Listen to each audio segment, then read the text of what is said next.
Can you hear me? You hear me fine?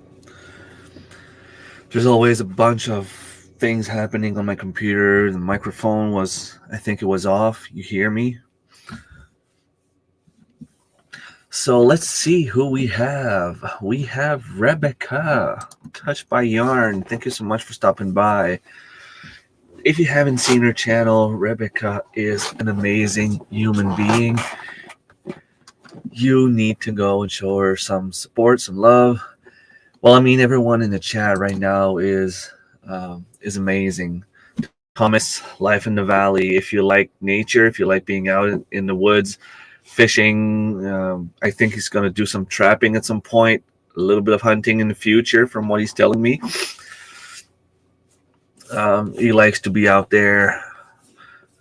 He spends some time with his beautiful girlfriend, Alicia. And, they have the homestead of their own, young couple. Very nice to see some people, still interested in this lifestyle. Karen, good morning. Got your coffee? Mine is getting a little bit cold, but, it's all right. So I feel Janae, thank you so much for stopping by. When I see Janae spelled that way, I always have in mind Forrest Gump. I don't know if it's pronounced the same way, Janae. People are saying good morning to each other. And Jenny is also someone that's been supporting a lot of people. And I think we met through through either Scott or Jesse and Lisa. And it was during the fundraiser that we did for Olivia. And I received some news from Olivia's mother lately. Let me check. And let's see what the mother was saying. Olivia has officially started her last chemotherapy plus stem cell transplant cycle. It's been a long 7 months since our world was flipped upside down and this nightmare began. We are so thankful to finally be so close to the end of the treatment. Although life will never go back to the normal it was before, we are so happy to be that much closer being back home with our boys and to start navigating and figuring out our new normal. While Olivia still has a lot to get through this month, 2 different high-dose chemotherapy drugs given over a three-day period, bath every 6 hours for approximately 72 hours to wash off the chemo that is being excreted through her skin, several dressing changes, a lot of blood work, many days of isolation, and so much more. We are grateful that the countdown has finally begun. Please send all positive vibes to our warrior princess. You can pray if you are the praying type, hoping this last cycle goes by smoothly and quickly. And here we have Olivia in her Halloween costume. I don't know if I can properly show her. No, it's not working.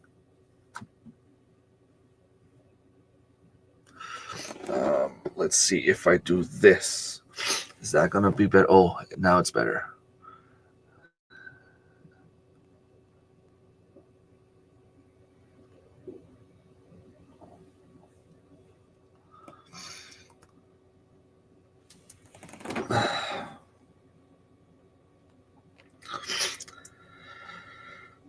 So it is going as well as we could hope for her as of right now.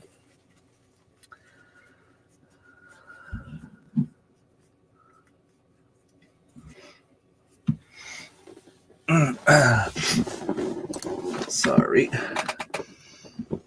I was able to move forward in my homework yesterday, which is pretty cool.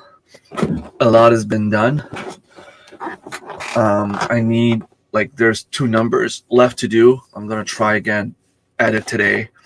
When you start doing homework, I spent 4 or 5 hours in a row trying to do the last numbers. It was it went quicker than I thought it would go. I managed to finish faster. Um, the only thing, I ended up to a specific number that I just stalled. So I'm going to try again today. Hopefully it goes better. And she's a cutie pie. God bless her and continue prayers for her. Yeah, exactly. I mean, I can't even imagine. I can't even imagine the fear, the stress, the anxiety that the parents must have gone through. I mean, my children are my world. I don't even know. I mean, I can't even think about it because it'll drive me crazy. It'll drive me nuts. Adore you and Scott and Jesse Lisa. God bless you and thank you for being and having a servant heart. Well, that's the thing. Like, I've been raised to help people whenever I can. It's hard sometimes because financially I'm not in the best situation. But if I keep telling my friends, like, I can't help you if you need money, but if you need anything else, I'm here. I mean, I was blessed with the knowledge of being able to grow my own food. And let me just put this here. Forgot to save. Yeah, so I can grow my own food and I have plenty of food. If someone goes hungry, they can come over and I'll prepare a meal, give them a decent meal. I'm the kind of guy that you can come and talk to and I won't judge. I had a teacher in school that kind of changed my way of seeing things. First of all, I was bullied a lot as a kid. And now that doesn't go well with me. Bullies are on my blacklist. Let's put it this way. But I remember one of my school teacher once told me, he said, Remy, I know you're being bullied and you know we're trying to help. Thing is, they can only do so much in school. I mean, and I didn't want to go to the principal's office every time someone was bullying me. He told me this. He said, you're a smart guy. You're not going to be bullied your whole life because, you're not the kind of guy that people would normally pick on. You're not like the nerdy type with glasses people like to pick on, if you know what I mean. But he says, one day you will run your own business or those people will come to you for help and you will be able to rub it in their faces that you're not hiring them. Someday those people will need help and you'll be able to push them away and say, nope, I'm not helping bullies. So from that point, I start thinking, okay, yeah, that means I'm better than them. And we had our school principal when I was in high school. There was this one guy that was bullying me all the time. And in high school, I mean, it was just one, maybe two guys. There was this one guy that was worse. And one day, he was a lot bigger, a lot stronger than me. There was no way that I could have handled him if I wanted to fight him. But that day, I had enough, and I decided that I was going to push him against the locker and tell him the way tell him my peace of mind. But as soon as I approached him being a lot bigger and stronger than me, he knew what I was going to do. So he took me by the shirt and pushed me on the wall himself. And when that happened, a lot of people stood up for me. And when we were in the principal's office after, because obviously it turned into a small fight, He looked at me and he said, "I'm sorry. I didn't think you had it in you.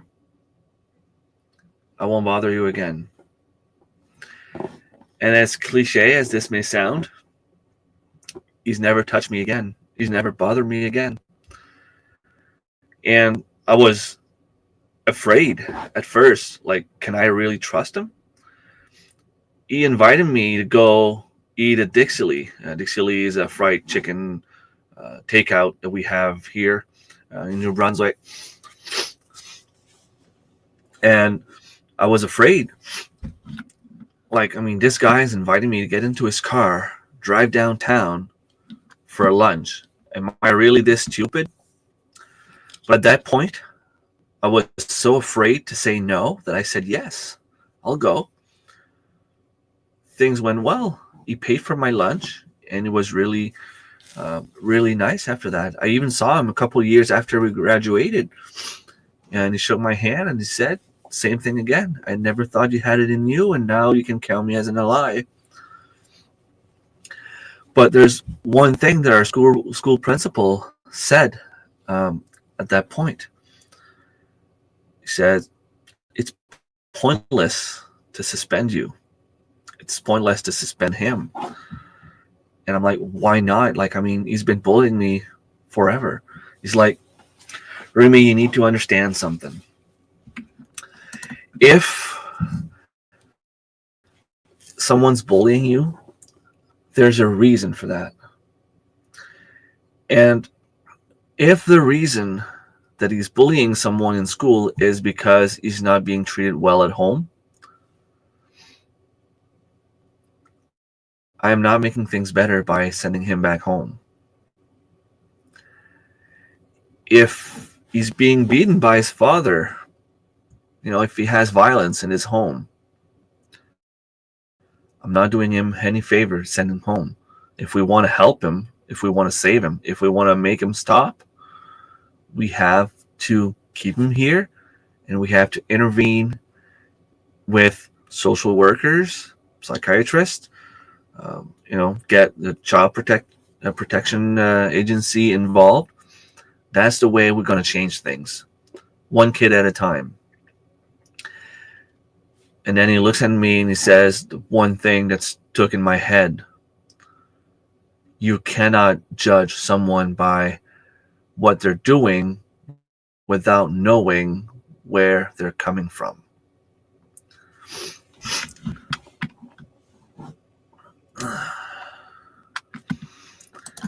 And those words stayed in my mind. You can't even imagine. Now, I see someone struggling.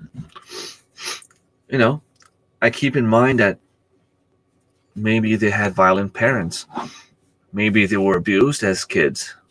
Maybe physically, mentally, sexually.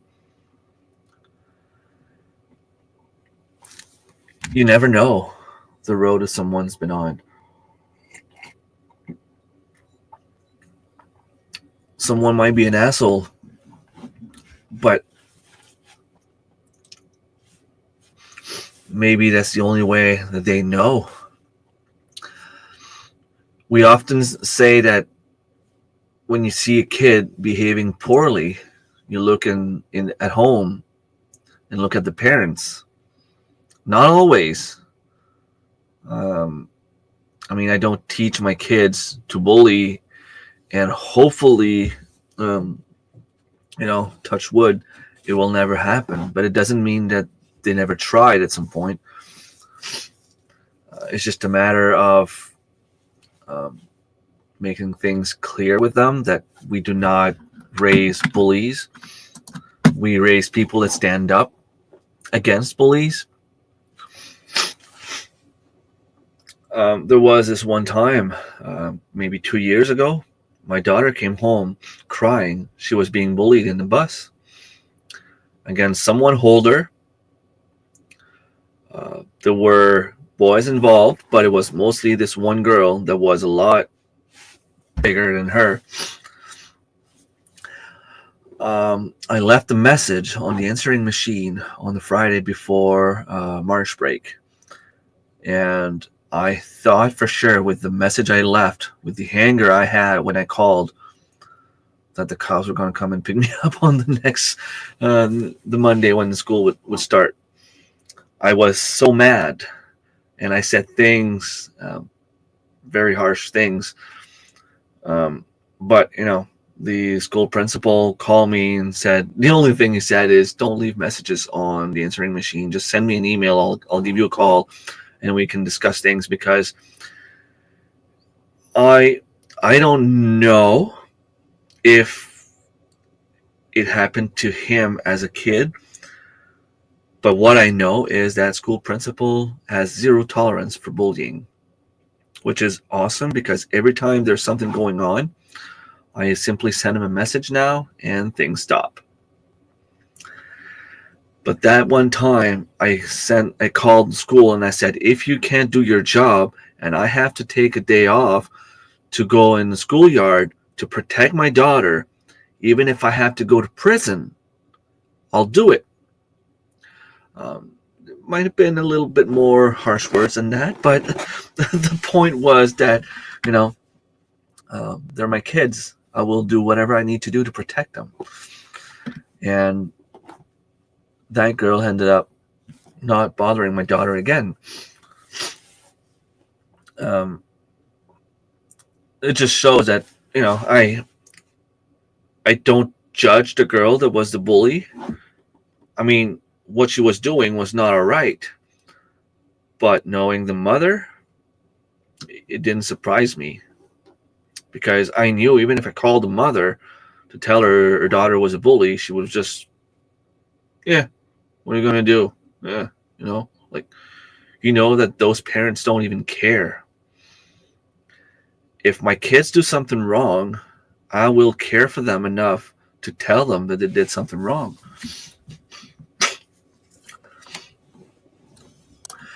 I was thinking that I was not going to be able to get a turkey for Thanksgiving, but when I went to the pantry, now I have one.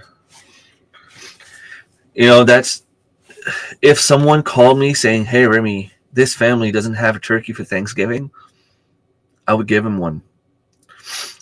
I've been trying for the last 2 years to do something, a little collaboration, not to brag about the good deeds we do, but more to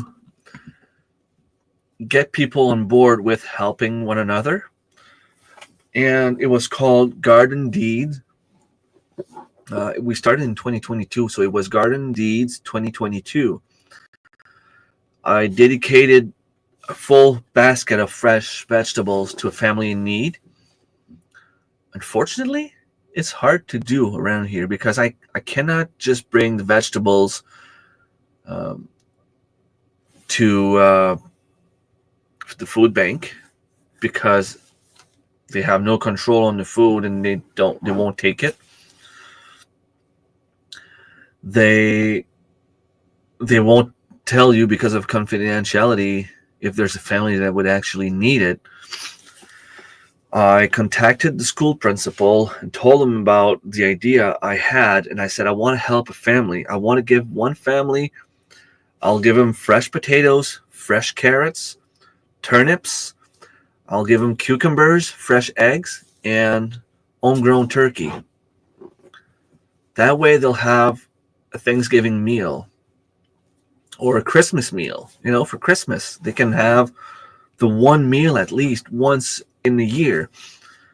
But I don't want to give it to a family that will end up selling it to buy drugs. I want to give it to a family that's really in need. And he said, okay, well, let me talk to a family that I have in mind, and let's see. I'll let you know if you can bring me the stuff at school and I can give it to them. He never got back to me. Apparently the people are shy to ask for help.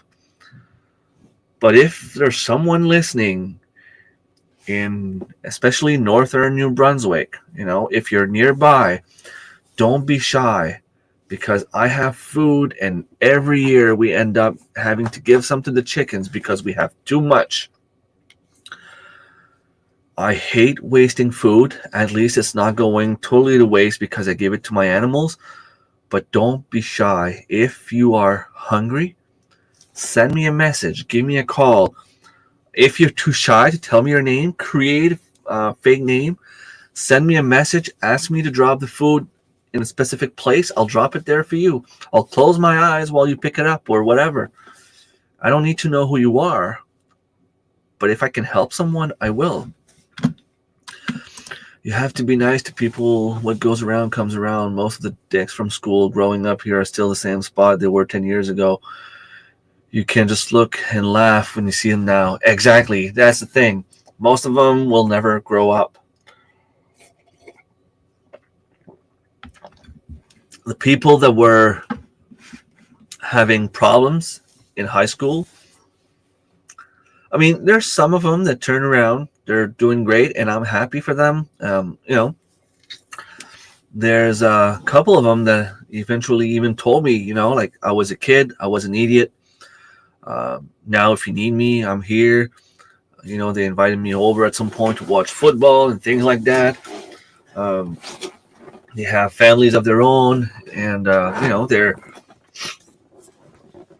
living a good life. But there's some of them that are either dead or,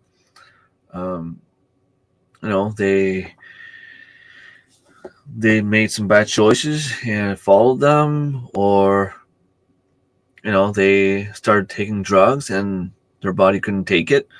There's so many things that could happen in a lifetime that I'm not saying that all of them deserve what happened. I don't think it got to that point, but it's, most of the big bullies in high school, they're not really, let's say they're not doctors now. Mm-hmm. It certainly is. Honestly, thought we were going to have chicken. Well, there's nothing wrong with chicken either. I mean, if I had to eat chicken for Thanksgiving, I would be okay, and in the sense that at least you have something to eat. But I understand. I mean, you don't want to be the only one not having turkey on Thanksgiving. When is Thanksgiving in the States? I know in Canada it was a couple of weeks ago, about a month ago, actually. Good morning, Dave. How's it going? Right, life. Yes, he is right. One thing with me too is if you piss me off, I would usually just beat the crap out of them, and they leave you alone after. Yeah, well, sometimes that's what they need. They need a slap in the face to understand that you're not going to take it. But I'm going to say something, and don't take it the bad way. I'm not very good with words when it comes to that kind of thing, but there are so many kids now with, I don't want to say mental illness or, specific things like autism or other, you have kids that could be bullying or could be bugging you, but they have no idea they're doing it. I mean, there's this one kid that kept bullying my son, Anthony. And I mean, Anthony's not a big guy. I mean, he's 16 years old, but he's not 6'5", He's like 5'4", 5'5", maybe like 110, 120 pounds, maybe. And this kid was bugging him, bullying him, teasing him all the time. And he kept telling him, "Kid, I'm going to punch you in the face. Stop it. I'm going to punch you in the face. Stop it." He wouldn't stop. Anthony punched him in the face multiple times on multiple occasions. The kid doesn't learn. And he's not even big enough to defend himself. The kid is maybe 5'4", 4'4", maybe 60 pounds. He's 16 years old. You can see that he has an issue, mental issue of some sort. He keeps bullying people around him, but he doesn't understand. He doesn't understand that I'm going to get hurt if I don't stop. I need to stop. He doesn't get it. So at some point I had to tell my son, like, okay, it's pointless to punch him. He's not going to learn. Just push him away and, be careful not to hurt him too much because obviously he's not normal. Good morning, John. How's it going? I'm listening, but when they become adults, every day the adult always has the choice to do and better to be an upstander. Yeah, totally agree. I mean, there's still bullies at work. When you hear about people leaving because they were bullied. And now apparently we are the bad guys because we stand up to the bullies. So, I will never understand that mentality.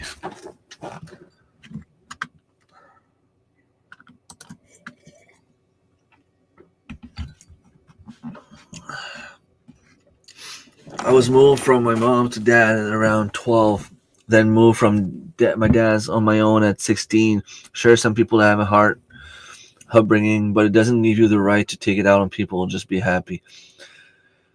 Exactly. And the best example I can give to what you're saying there is like a very, very good example of you're explaining very well. There's also this analogy that I like to talk about where there were twin boys coming from an alcoholic father. Growing up, one of them had a decent job. He was a lawyer. He had success. The other one was working, was doing okay, but he was an alcoholic. The other one never touched a drop of alcohol in his life. They asked the one that was struggling with alcohol addiction, "Why are you drinking? Why do you drink so much?" His answer was, "Well, my dad was an alcoholic, so it's only normal that I become an alcoholic as well." They asked the second guy, "Why is it that you've never touched a single drop of alcohol?" His answer was, "Well, my dad was an alcoholic. I didn't want to be like that. I wanted to be better." And it shows that you can have the exact same life, but in the end, it's your decision that will make you be good or bad. And I'm not saying that it's easy. And I understand that if someone was beaten as a kid, that he might have issues growing up, especially if those issues were never taken care of.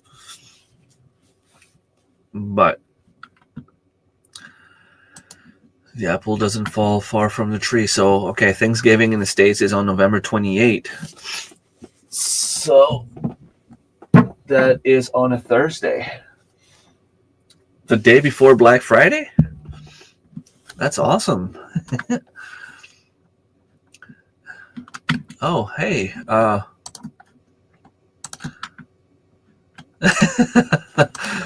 Yes, God, I have issues.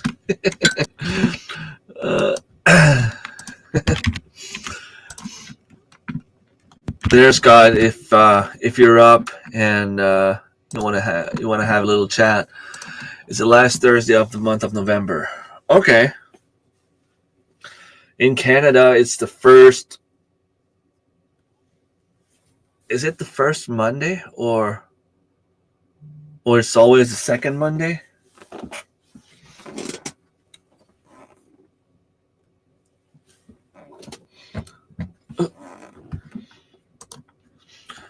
My whole family drinks. That's a 40 of whiskey a day. I want to break the cycle. I don't drink at all.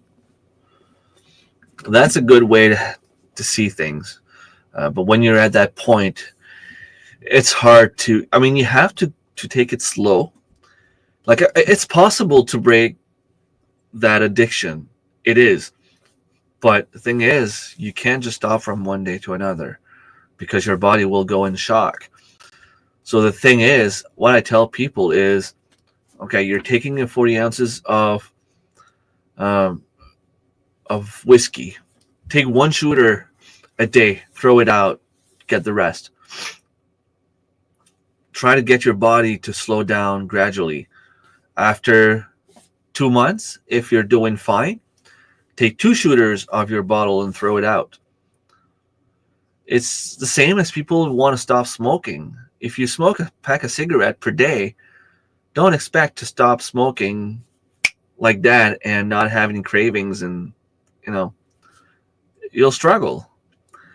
My idea is, what I tell them to try is, every pack you buy, take one of those cigarettes, put it aside. Like, get one of those plastic box, put 1 cigarette per day in that plastic box. Eventually, after 20 days, you'll have a free pack of cigarettes. Well, actually, you should go at 19 days. Yeah, 19 days, because you would have 19 in your pack. Today, not only did you save, I don't know how much it is for a pack of cigarettes now, like $10, $15. Not only are you going to save $15 for that day, but you just spent almost 3 weeks smoking less. And when you get to that point, most of the time, you have to just fight the urge to get that cigarette, but not for too long, because if you do it for too long, that's when you get upset, angry for no reason, mood swings and things like that. So let's say you smoke a cigarette every 15 minutes. Well, instead of lighting up that cigarette right away, wait an extra 5-10 minutes. Fight that little urge to get that cigarette out right away. Eventually, instead of smoking every 15 minutes, you'll smoke every 20 minutes, every 25 minutes, every 30 minutes, every 35 minutes, every 45 minutes. And eventually, it'll be 1 cigarette per hour. So you'll be down to like maybe 12 cigarettes per day. You have to, if someone wants to stop any addiction, that's the way you have to do it, because it's hard. Well, I'm not saying that's the only way. It's not what I wanted to say. I mean, that's one way to try if you know that you will fall back into your old addiction, because your body will have a shock if you stop too fast. I mean, I've been trying to stop eating chocolate. For me, that was my addiction. It was 1 chocolate bar per day. Eventually, I went down to like once every Friday or once every weekend instead of 1 per day. I couldn't just stop, because I get the craving for a bar of for chocolate every once in a while. So what I would do is just, once a week. And, eventually. Okay, so Scott's going to come join me on screen. He needs a few minutes to put on his makeup and get ready. Good morning, Scott. I love you, brother.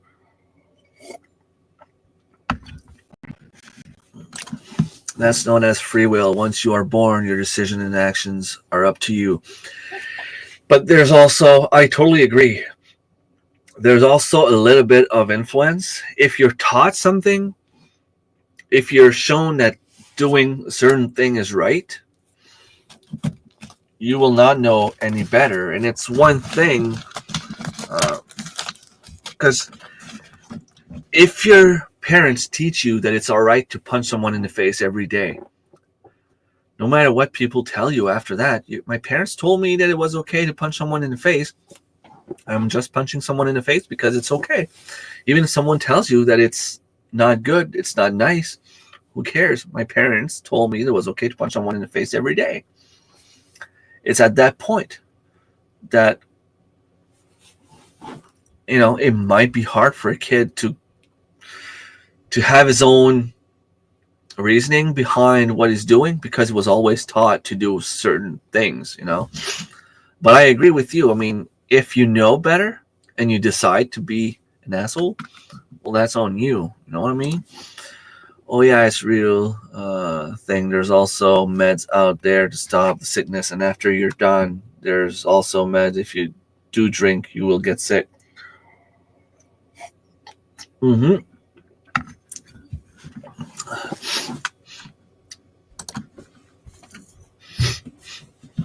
Yeah, and that's we see people going to ICU with um, alcohol problems because they will have an health issue, and then they arrive there and they're craving their alcohol. And obviously, if you're in ICU, you cannot get your alcohol. So there's specific medications that they need to get by. And I knew a guy that was drinking his 13 ounces of vodka every day. We would play softball. He was 76, 77 years old. He would come watch us play softball. While we were drinking beer, he was there with his flask of vodka, every day. How I quit smoking, I was in the ICU, couldn't do anything, so I got over it. There's so just figured why starting again when I got back out in there almost 2 weeks. Well, that sucks that it had to go to that point, but you can see that as a positive thing in sense that you stopped.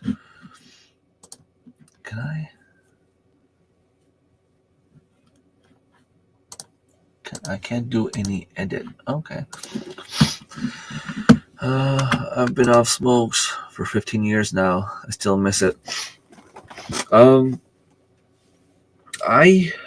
don't like saying it because I don't want my kids to hear, but I used to smoke a pack of cigarette per day. Up until I was maybe 20, well, from when I was 19 until I was maybe 25 years old. I just woke up one morning and I was like, I hated the smell, I hated the taste, and I'm like, I'm done. That's it. I stopped. And I don't crave for it. I'm done. No worries, no worries. My uncle wrote a list of the reasons he wanted to quit smoking and carried it in his pocket. Every time he craved a cigarette, he took out the list and read it. That's pretty brilliant, actually. I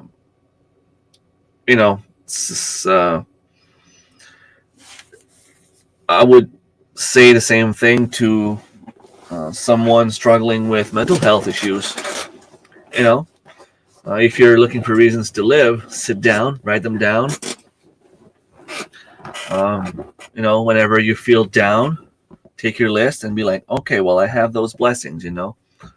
My parents are there, my kids are there, my gorgeous wife is there, or whatever it is that people have in their lives that they enjoy. I can go out in the garden, I can do this, I can do that.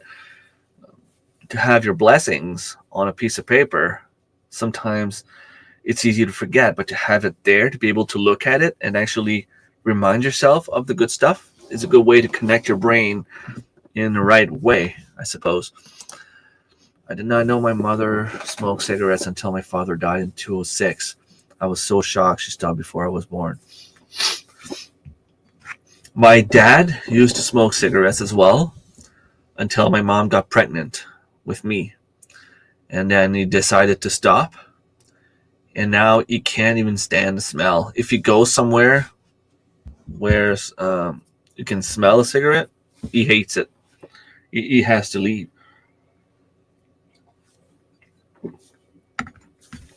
I was 2 packs a day I get bored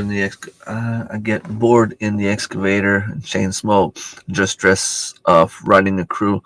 Same when I have my own company. I think I was 17 when I started. Quit last year. Was 8 years. Um, Addictions are hard, and that's one of the reasons why it, it's considered mental illness in a way. Um, if you go to a hospital and they tell you um, they want to help you, it's a good thing to listen to them. I mean, you know, I have friends that were doing the hard stuff, and we're talking about like cocaine and things like that. And he went to the hospital for a specific health problem. I don't remember what it was. It's not important anyway. But when you go there before surgery or anything like that, they ask you, do you take any drugs? Do you drink, or do you do this, or do you do that? And oh, there he is. And what he told me is like, why are you going to lie to them? They're there to help you. Hey, Scott, how's it going? All right, man. How are you? Pretty good, pretty good. Let me put the volume up a little bit so I can hear you. Did you get the snow that Tiffany and them got yesterday? We had a little bit, not as much. Like it got Okay. white in the morning. We had like Mm, this one cloud that passed, um, like just a one shower of snow, I guess, and it's pretty much gone now. It okay. stays in the stairs a little bit, but that's it. It's going to +10 here every day. Like it's Yeah. unheard of. Like actually, the ticks are still out here. That's how Oh wow. bad it is. Well, Um, One of the girls that works with Debbie, her baby was, they were out playing around in the leaves and whatever, and she ended up getting a tick on her head yesterday. oh no. Yeah. There was someone. Was it Bethany? She's from Ontario, a homesteader from Ontario. She posted a few pictures on her social media. She had a few ticks on her, and she only realized the next morning that she was bit in the back. That's It's crazy.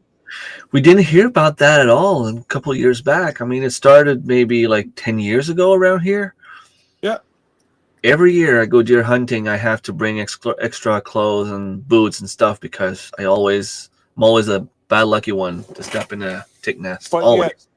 even down in the States, like whenever we were at Tin Killer there, I guess 2 years ago now, there was ticks everywhere.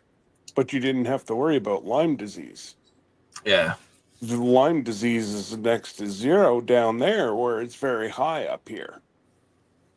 It was because, as soon as I heard, you know, there's ticks everywhere, I went, I'm looking around and everybody's like, don't worry about it. It's, just pull it off you and squish it and you're good.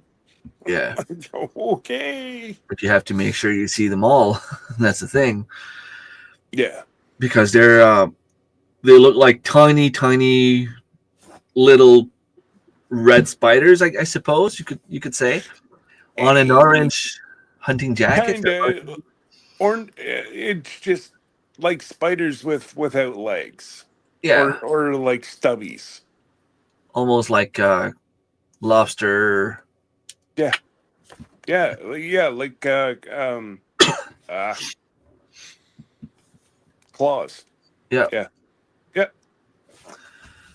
I get a But few on me every day. Not biting, but crawling on you. Usually a few bites a year. yeah. And, Yeah, but aren't you around Smith Falls? So that explains a lot. hmm.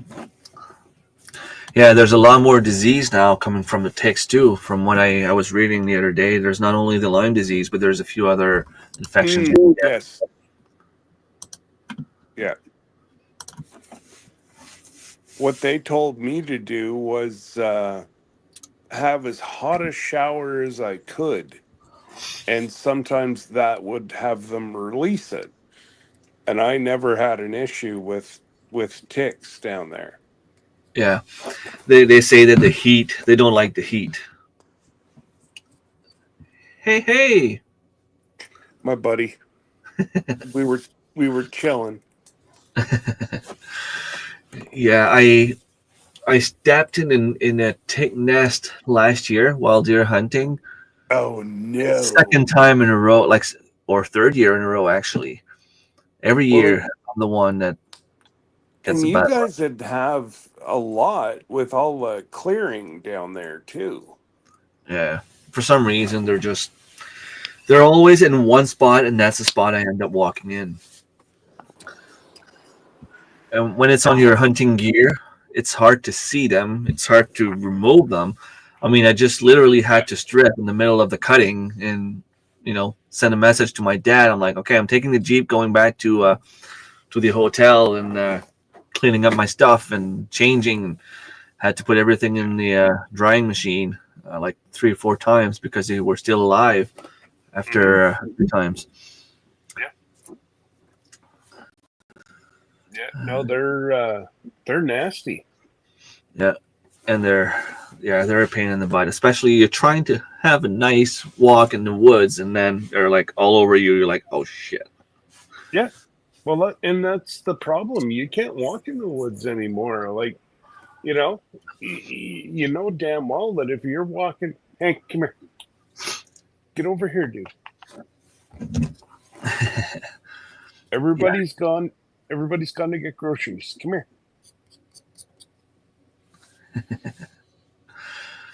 yeah, you need long pants and Well, yeah, like socks, long pants. It's like, really?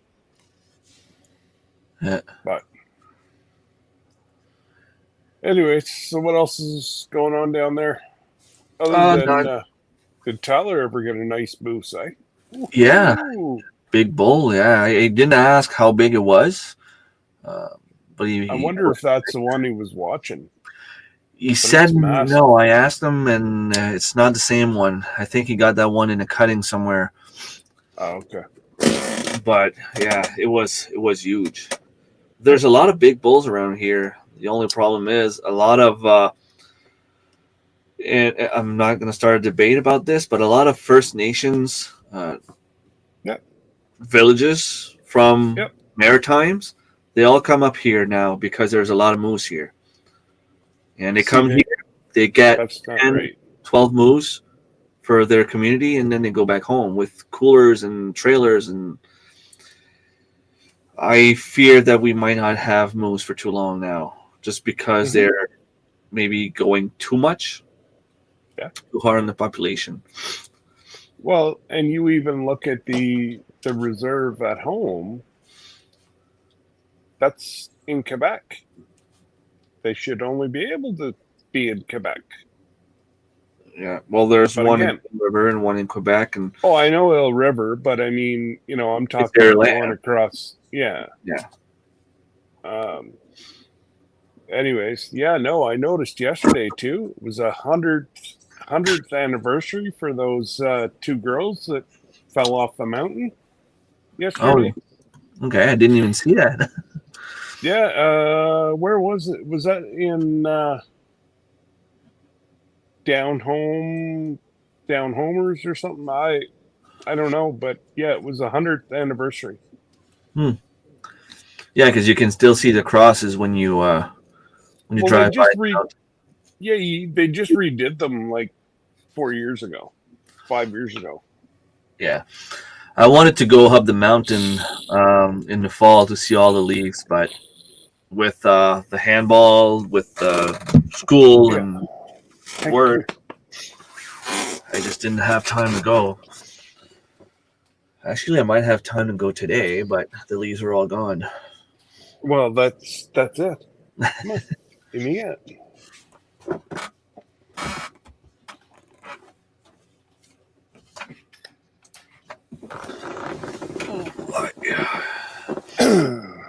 Any plans for the weekend? Since it's a long weekend, it's pretty much halfway there. But No,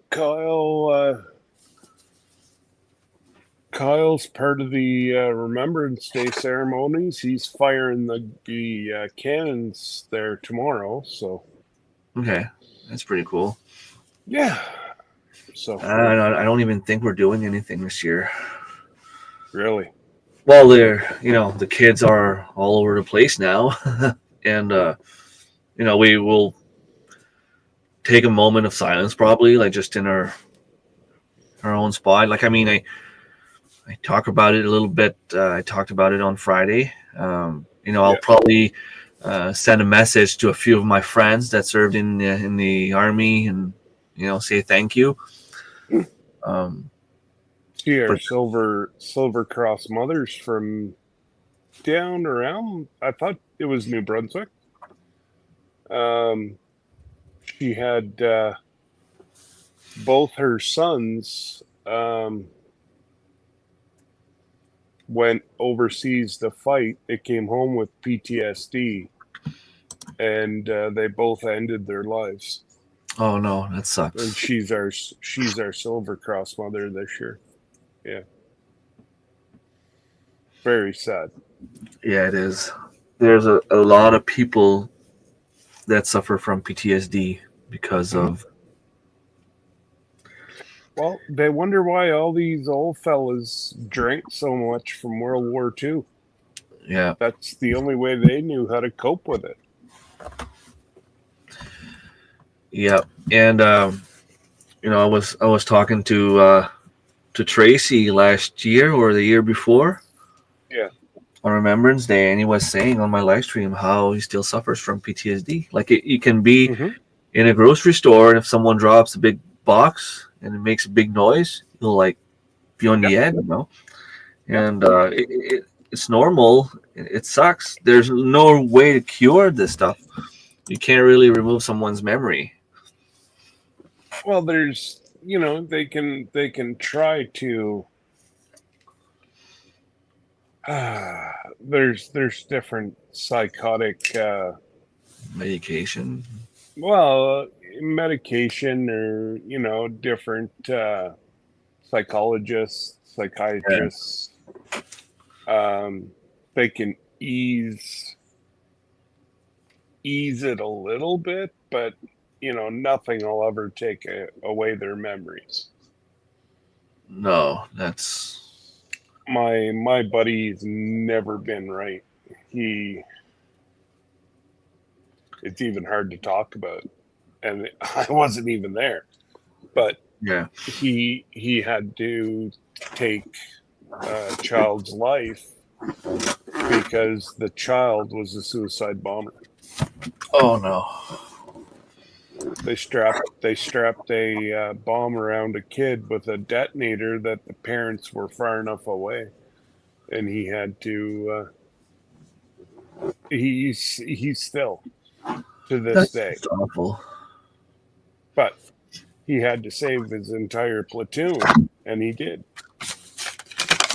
Well, yeah. I mean, that's you got to do what you got to do sometimes, but it doesn't make it any easier to think about those No, atrocities that happened. And I mean, yeah. it's still happening all over the place. When you hear about a bomb like attacking a hospital, a children's hospital, Hmm. it's not fun. I mean, it's still happening in You know what though? 2021, 22. You're never gonna change their way of thinking, and until the Western civilization decides this to get their nose out of it. And this is not me speaking. This is somebody from Lebanon, and I have friends that are Muslim from Lebanon, Christian from Lebanon. Um, some of the stuff that they had to do over there as kids, like they would go in and steal entire car lots overnight. Whoa. They'd have an AK-50 and they would set it up in the back of the truck, and that would be the runner truck. And if anybody tried to stop them, well, you know what happened with an AK-50. It's just so sad that, and like you said, it has been bred into 90% of the population. He said you're never going to stop it, No, never. no, So he's like, until you just leave them and they will do their civil unrest. there's nothing we can do. No, he said you're going to send, we're going to send Canadians over, Americans, UK, and they're just going to end up dead because these people know where to go and where to bunker down. And it's just so sad. So sad.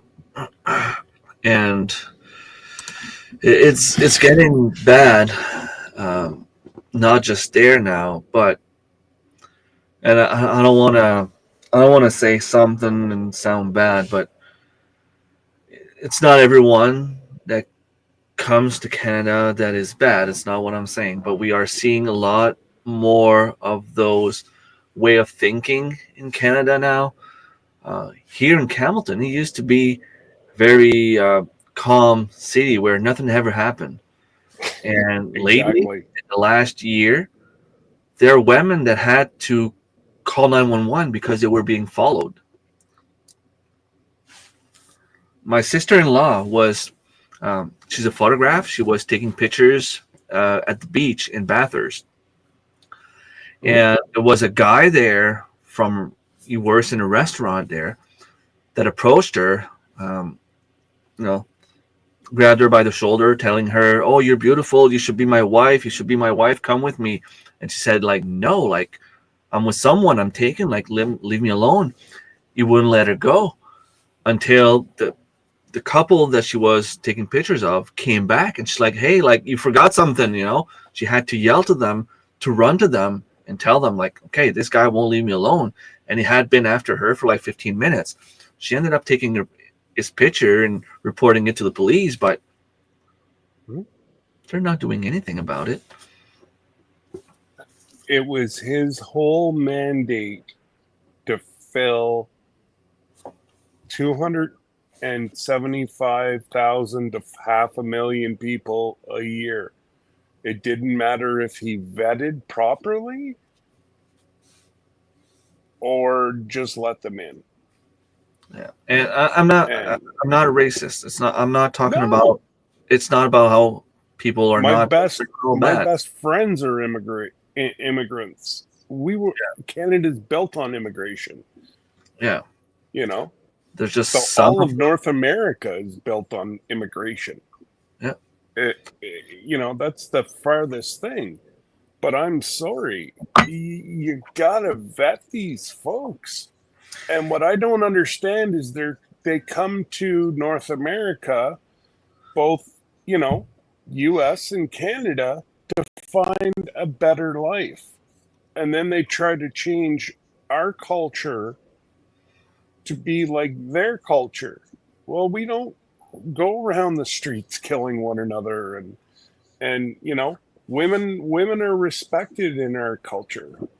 yeah. And anyways, boy, you press the wrong button on my keypad today. My cousin, the school teacher, and there's a lot of newcomers in her class, and she was having like a parent teacher meeting.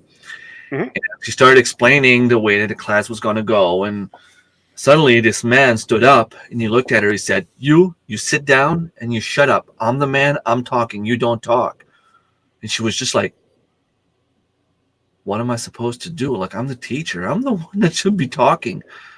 But that Yeah. guy had no respect because in his mind, women are below him. And she doesn't want to be alone with that guy anymore. She's afraid. Well, You need to understand like, in Canada, that's not the way that things work. you've met my lovely wife before, Uh-huh. and she's an X-ray tech, and she said to this gentleman, it's happened about, I'm going to say, at least 5 times to her. Follow me to the X-ray room. I don't follow women. You see it? Well, then there's the effing door. I'm not taking your x-ray. You Yeah. can go upstairs and go to HR, do whatever you want. But either whoops, either you follow me or we're over and you have a wonderful day. Yeah. Oh, I don't follow women. Well, welcome to Canada. You're going to start. Yep. Exactly. Because I mean, I have I have 3 daughters. It's getting scary, to be Mm-hmm, honest. I'm afraid of what's going to mm-hmm. happen in the future. Well, what you got to be afraid of though is Anthony and Kyle. You know, like I would not want to be a young man growing up in today's society. Yeah. Well, that either. Lucas as well. Yeah, yeah, and Lucas. Um, I just, I, yeah,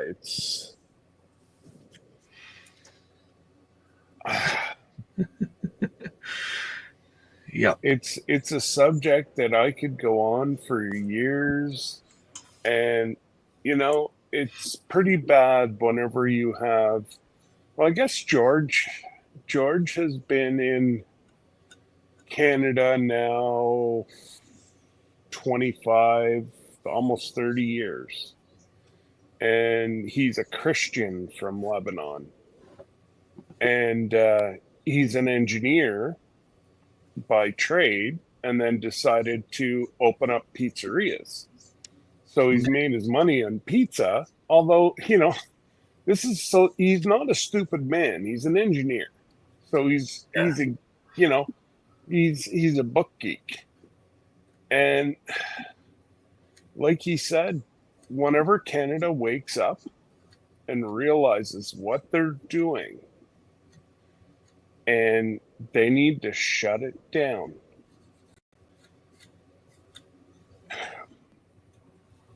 I don't know if they ever will or not.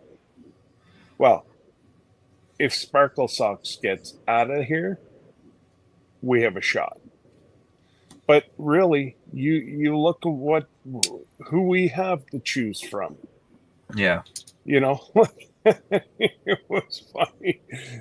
It's like, oh man, out of 260 million, that's the two folks that the US had to choose from, and from the whatever we're at now, 12 million or 40 22 million? or 22 40 million. That's dollars the for the best man in Canada. three we have to choose from. Like, come on. I unfortunately 40.1 can't. million. Yeah. So, you know, the Sparkle Sox is killing Canada, as you know. Uh, Kids of today, my kids would love to have their own houses, even to get an apartment. It is crazy. And can you imagine, like what Karen said, can you imagine us moving over there and trying to change their culture to our culture? Would get killed. You'd be shot in the spot. Yep. Done. Yep. But and then you have the people that truly come over and try. Hmm. Um, the last big immigration group that we had, oh my God, where was that from? Not Bulgaria, but anyways, the church sponsored a whole bunch, and the ones that came to our local community, they still don't speak English. That was almost 10 years ago they've been here. They're Wow. now on welfare. They've never worked a day in their life since they got to Canada. Um, and then you look at the one probably about 25 minutes from Angie and Mike. The man has started his own mill. his wife volunteers in the town. The kids are, embedded in the school. They all speak English. It's Yeah. like those are the type of people that Canada Smart. was built on. Yeah. I can remember hearing stories of people coming with $100 in their pocket to Canada, Mm. and they made, they made such a wonderful life for themselves and whatever. Now you come, they give you everything. Like, how can you justify to give somebody welfare when they haven't worked a day in the life? You pay for it, and I pay for it. Yep. And we're struggling to pay for it, to be honest. Struggle Well, is real. and me as a disabled person who can't go back to work, I'd love to go back to work. I, you know, they've begged me to go and work part time at the high school and just be a substitute teacher 5 days a week. I can't do it. Well, And like they, I went from, well, my last year of work was 110,000. And that was in October. I still had 2.5 months left to go. 110,000, and they chopped 50% of that off. whoa. And if I was ever get caught, like Rebecca knows the same down where she is. She's on disability, and if she gets caught making like $1, they're even worse than what we are. $1, they can cut off her disability. And all she's trying to do is just give her and her brother a few little extras. Mm-hmm. Just a few little extras. Like they'd love to come Fine. on the trip with us. They can't, Yeah. And there's many folks. I'm about to unleash a deal here. I think we'll get probably another 20 cabins, but I had to wait till 2025 to announce it. But it it's just if people want to do it that way or not. Mm-hmm. No, like Karen's saying, it's hard out there. I can't read. I can't see any of the comments. Yeah, she's saying yeah. that. So glad I'm not a kid or a young adult these days. It's hard out there. Oh, Karen, I have my daughter just turned 26, 24, 22. My baby is 22. Thank goodness. He's going into the military. So Yeah. I think he's got 3 more courses to do this winter. And then he's going to remuster. Like he's been in the, not auxiliary, that's OPP. He's been in the reserves for 5 years now. He's master warrant bombardier or something. I don't know. Hmm. I forget how they've changed all the ranking since I lived up there. Rebecca saying I don't even have a passport and Yeah. can't afford one. Yeah. And Like to get a passport for her, even to come to Canada for a visit, they would have to make a conscious decision of going without food for a passport. Like, and Yeah. I've pushed for many years that, disability, they're all talking fair wage for people that don't want to go to school. um and don't get me wrong, there's a lot of people that want to work at McDonald's, Tim Hortons.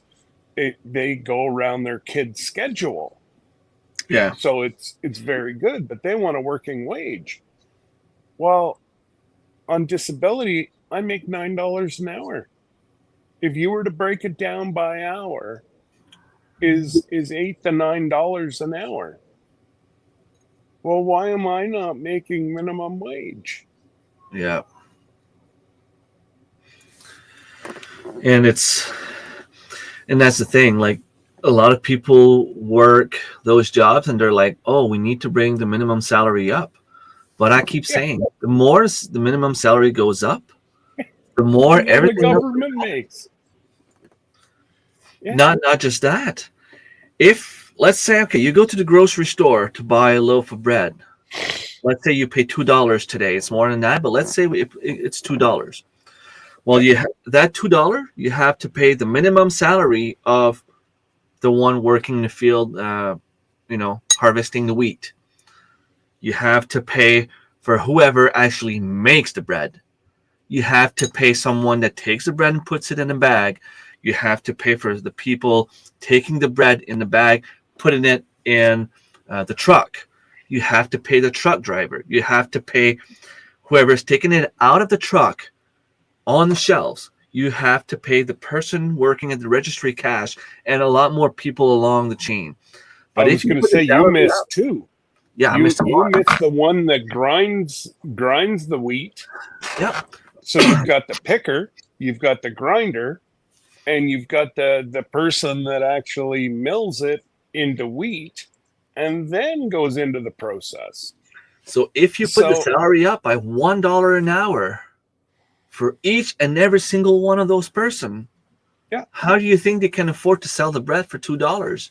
The bread's going to go up $3 at least. Mm-hmm. Well, it's $5. I'm here making $25 an hour. My salary didn't go up. Yeah. So instead of being able to buy 5 loaves of bread a week, and you went to school. Yeah, and you're going to school. Yeah, 2 college diplomas. Yeah. And yet some people on welfare are better off than me. Well, yes, because they don't need a car because they get taxi chits. And that's one thing with Canada. They get their 2 cases of beer whenever they get paid, and they sit on their derrieres on the front stoops, and they sit there and watch everybody working. Oh, I tell you what, it drove me nuts. The last job I was on, we were busting our butt, and it was 100 and some odd degrees. There they are, sipping their frosted beers. And we were like, we were drenched. And I was in an air-conditioned truck, but you got to get out and help the guys. Yeah, totally. And they'd sit there and laugh at you. And the one guy just said to us, Who's the stupid one here? And we kind of looked at him and went, mm-hmm. Yeah, because at the end of the day, the take home wasn't that different from me making over 100,000 at a 42% tax bracket, or yeah, it's just crazy. I know some people on welfare. I know this one person on welfare here. She has her own car and she can go camping all summer long. Mm-hmm. I can't even buy the trailer. I can't even think about getting the truck to bring the trailer. Even if I had all of that, I can't even afford the camping ground for a summer. Yeah. Yeah. Oh, it's so sad. Well, see, I've got long-term disability through my employer, so that's why I make a little more than the average Joe. Hmm. But like this week, they have me going to some miracle doctor. So I've got a team of doctors that are looking after me, but the insurance company is making me go to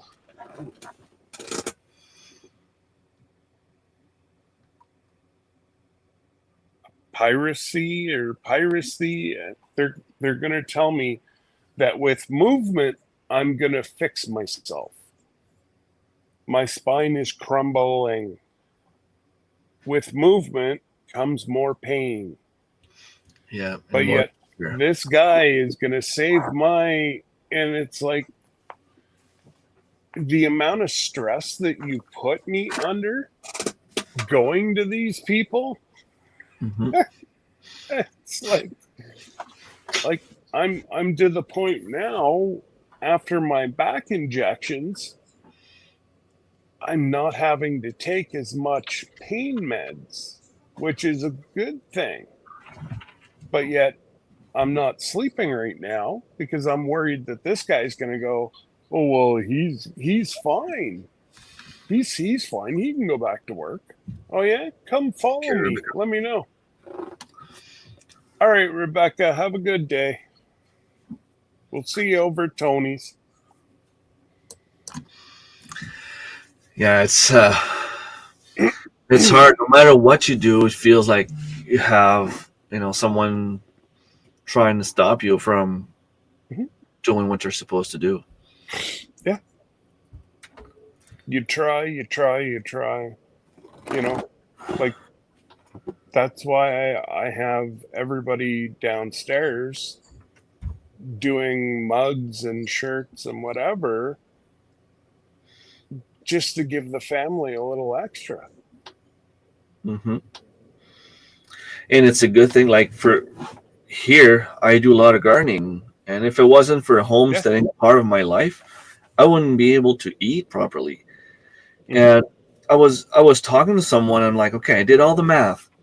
If I stop doing the garden part and decided to go working instead, like a second job, Hmm. the amount of money that I would lose on taxes, on the family allowance, and all Hmm. that, I would need to work an extra 40 hours a week just to get You'd by. have to work two full-time jobs Time jobs. at $25 an hour. Yeah. And I mean, right Hmm. now, if I am feeling sick or if I'm off or if I don't want to go and do the stuff, I don't need to go Hmm. water my garden every day. Yeah. I I can take 10 minutes and go feed the animals. It's not going to take me 8 hours. Hmm.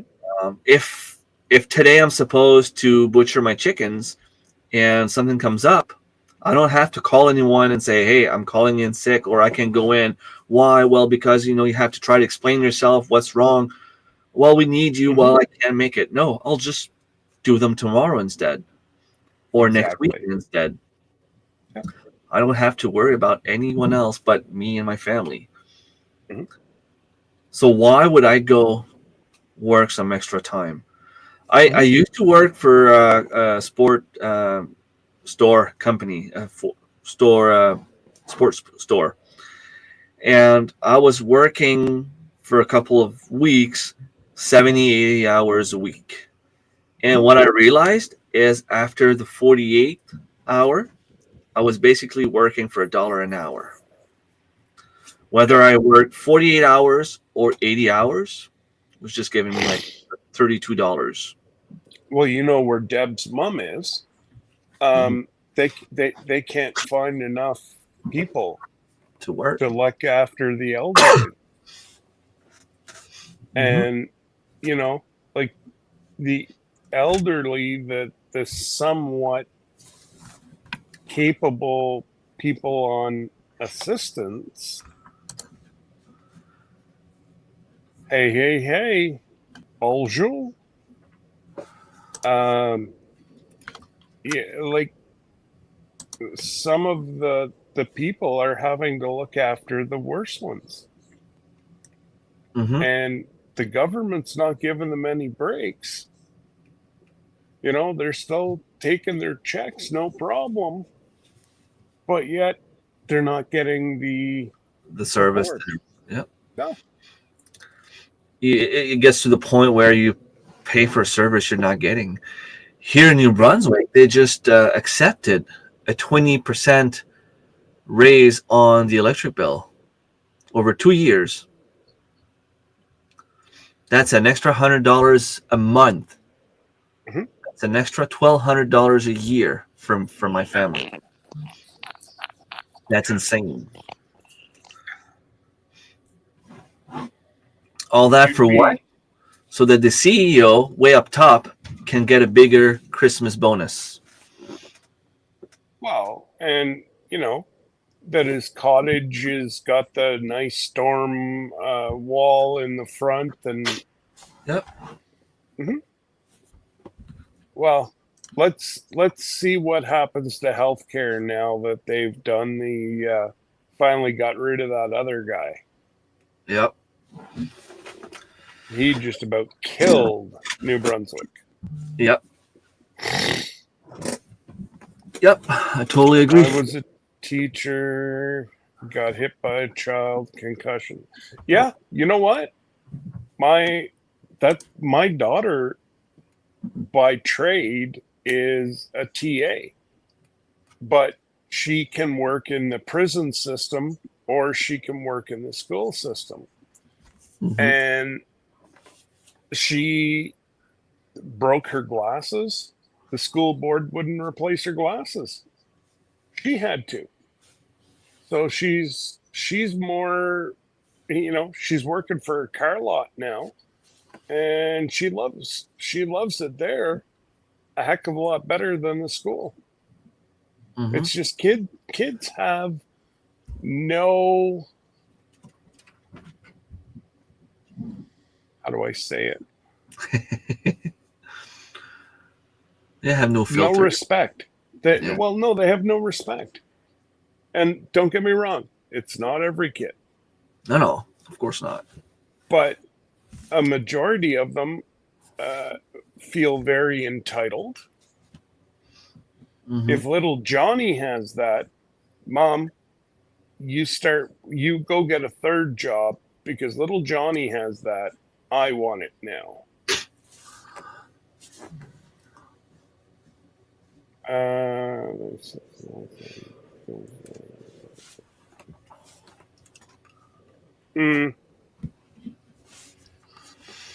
And what gets me, Karen, I'm already past. I've got a piece of paper that says I am cleared till 2038, till Wow. I'm 65. Hmm. I've been medically cleared till 26 until I'm 65 anyways.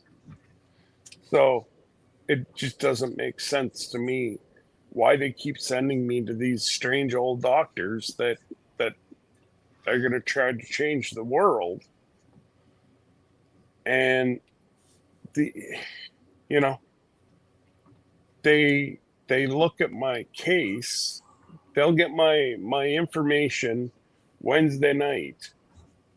They have about 3 hours to go over my background and make a decision. Seriously? Yeah. But and this guy works for the insurance company, Great West Life. Hmm. So, he's getting paid. He gets a bonus for every person he puts back off the system. That's what gives me the stress. Yep. But It's anyways, what are you guys up to today? Well, I'm gonna try to finish my homework later. I got stuck on one number that I just can't figure out. I'm gonna have to do some research on it, and that's the cool part because whenever I stay stuck now with Chat GPT and Google and all that stuff, I can just go and Google the information and get what I need so that I can continue with that homework. But Not in a cheating way, just to understand what's going on, you know? exactly, make sure you understand how you got to that Yeah. end number for the exam. Yeah. Oh, yeah. But anyways, I'm gonna go, and I think I hear the girls home, so I'll go help them bring in the groceries. All right. Thanks for stopping by. So, Have a all nice right, day. take care, guys. Yeah, it's mind-boggling sometimes the way that things are happening, and I always get that there's two sides to every story, every way of thinking. You see one side of the metal, there's always something else on the other side, and it's you need a balance, and you can't just say that okay, well everyone needs to have a very very hard evaluation when you have those people that actually need to have the service right away. You have people that are really sick, they're struggling to get the help they need, and you have people that could actually do some work, they could actually be doing something, and yet they're easy get the help that they don't need. That's, I don't know, it's I always say that even if you're on welfare, unless you have a physical condition, you could always get a job at cleaning up somewhere. Even if it's just um, going to McDonald's to clean the tables. At least you would be doing some work. If government wants to pay you for those services, at least you would be contributing to society somehow. It's a couple of years back, well, maybe 12 years ago when my mom got pregnant with our last son. It was our fifth kid coming.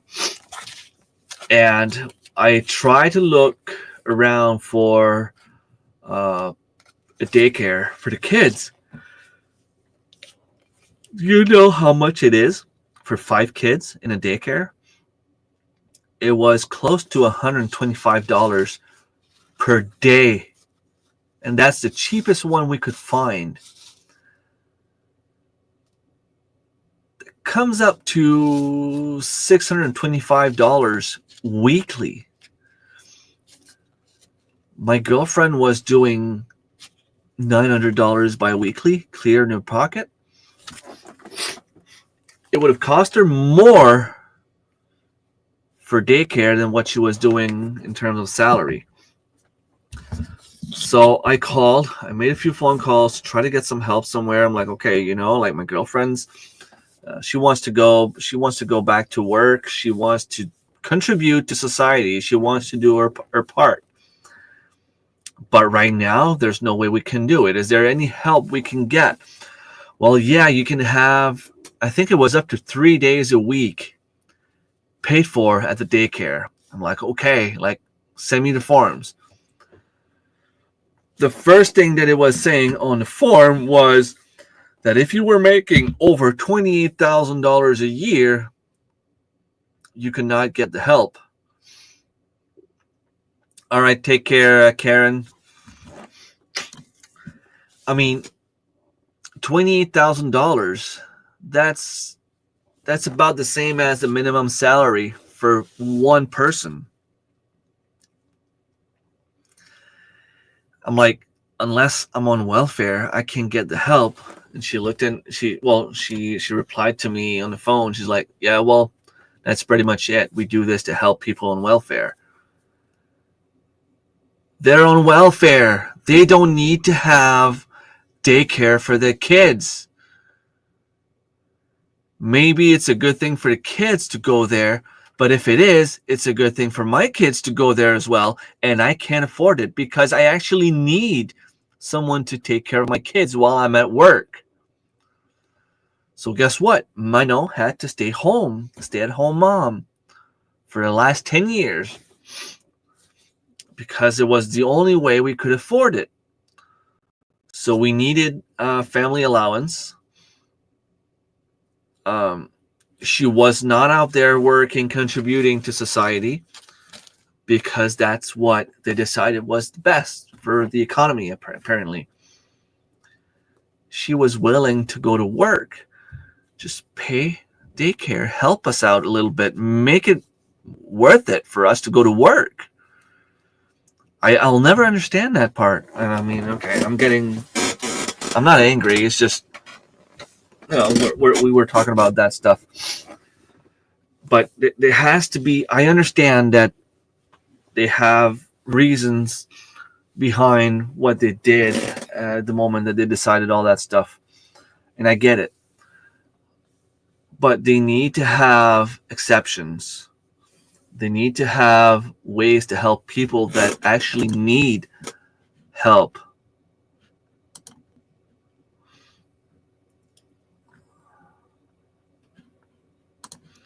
I don't know. It's just sometimes it makes me wonder, like,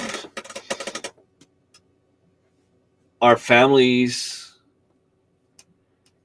going to struggle their whole lives? Like, is there any way that my kids can have a better life than me? Because I certainly cannot afford to help them go to university. They'll have to take student loans. It's going to cost them minimum $20,000 a year for rent alone if they go to university now. How are they supposed to go to university? It's going to cost them $30,000 a year minimum, and that's without food. I'm going to need to pay for their food. They're going to get out of university with a $150,000 debt.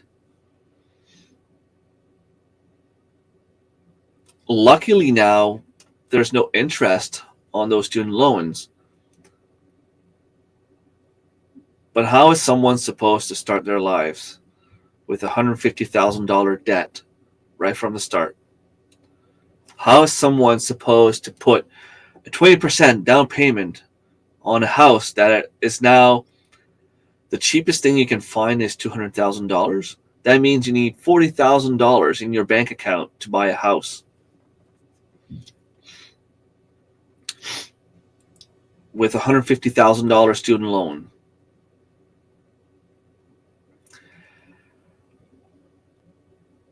They're wondering why we don't have enough doctors, why we don't have enough nurses. Who in their right mind will want to be $400,000 in debt before even starting to work? Yeah, precisely, Marilan. I went to university and I did 4 years college after that, so 5 years total, and I ended up with $60,000 of debt.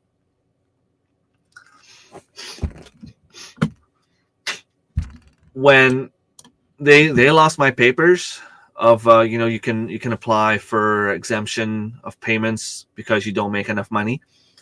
They lost my paper. I know I sent them. I had the proof that I sent them. We just never got them. Well, we never got them. They wanted me to pay for the federal part alone $850 a month. And another $220 bi-weekly was taken right out of my paycheck. That's $440 a month plus $850 a month. So that's $1,300 a month right off the back for student loans. I was making $1,500 a month back in 2005. I don't know about you, but $200 a month is clearly not enough to live. I mean, you can't even pay for your car insurance.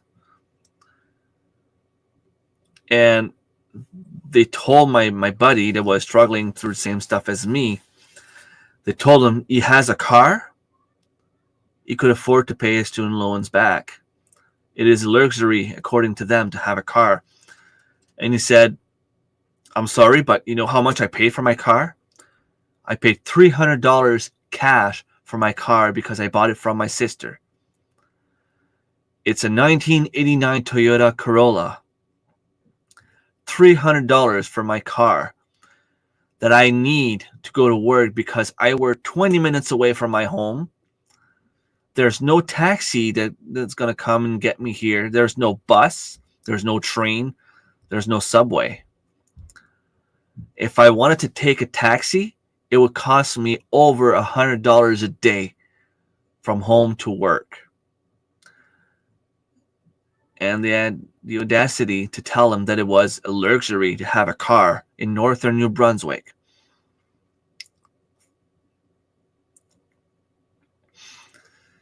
I mean, you expect me to live on $200 a month? Seriously? I mean, I'm sorry, but that's impossible. And then people go crazy and complain when people like me had to go bankrupt on those loans. What was I supposed to do? I mean, I was at the point where it was either I was going to go bankrupt or leave this world,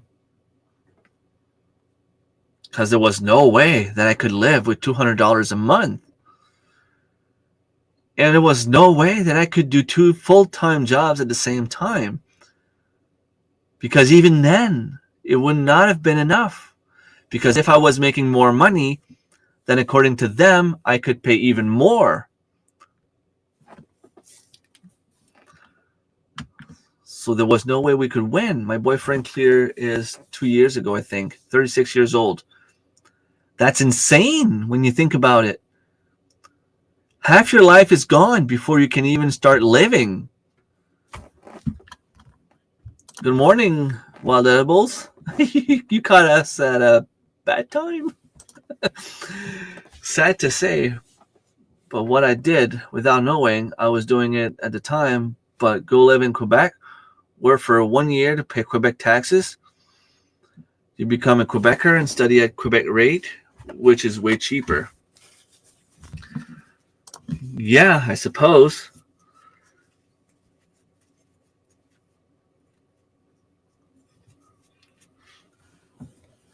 That's the way to see it. And Alexa did the smart thing. When she was done with high school, she went to work for a year before she decided what she wanted to do. And she put money aside while living here to pay for her college. She was able to get student loans without interest, but she already had the money to pay for her college. So what she did was she put that money in a saving account. So if something happened, she had the money there, but she didn't need it. She paid for it when time came. She paid everything. So she's student debt free, and she actually made money of interest out of that loan. And yes, you need a car to work in most places in Canada. Because, I mean, the job I have right now, I might need to go for a training in Moncton, which is 3 hours, 4 hours away. I'm not going to be able to walk there. It doesn't make any sense. Plus, the closest hospital is 20 minutes away. The closest grocery store is 5 minutes away in a car. But that's expensive. I can drive 20 minutes to go to Walmart to buy some of the stuff for a lot cheaper. That's crazy. I'm just coming in the middle of the conversation. Yeah. But I was telling earlier how someone I know on welfare has a car and can go camping all year round in a camping ground. I can't even afford a down payment on a trailer. $200 a month is less than welfare in Ontario. I think they get. See, like, I mean, you can't. It's that conversation. Yeah, we've been complaining a little bit about stuff in general about life, but hey, I've been talking for almost 2 hours now. But we can go a little bit more positive if you want. Ford's giving Ontario resident $200 each because we all paid enough taxes. Ontario made good money, so he's giving it back. Cool. Well, it would help. Yeah, he'll go vote soon.